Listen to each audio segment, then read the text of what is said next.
ครับพี่น้องบ่าวสินค้าเนาะหรือ FC บ่าวสินค้าก็ดีเนาะมีบางท่านเพิ่นว่าถ่าเหล็กแมวครับพี่น้องเนาะก็เหล็กแมวพอดีแมวมันถึกรถส้นครับพี่น้องเนาะแมวถึกรถส้นแมวย่าหนองโพพอดีรถส้นครับพี่น้องเนาะก็ตายไปแล้วเนาะพี่น้องตายไปแล้วครับพี่น้องย่าหนองโพเพิ่นก็เลยเอาทะเบียนรถครับพี่น้องเนาะเอาทะเบียนรถที่ส้นแมวครับพี่น้องงวดนี้เอาทะเบียนรถที่ส้นแมวเป็นแนวทางให้ FC เนาะพี่น้องเอาทะเบียนรถที่ชนแมวให้เป็นแนวทาง FC ครับพี่น้องเนาะเบิ่งแล้วก็ต้องพิจารณาเอาเองครับพี่น้องเนาะตัวเลขก็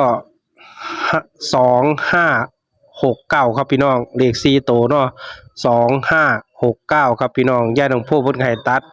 2526 29 56 59 69ครับพี่น้องเนาะ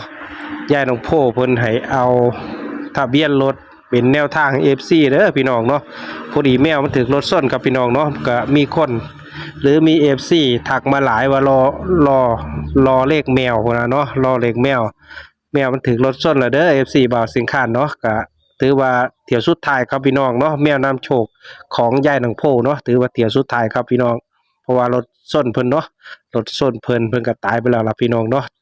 ยายหนังโพเพิ่นก็เลยเอาทะเบียนรถครับพี่น้องเนาะ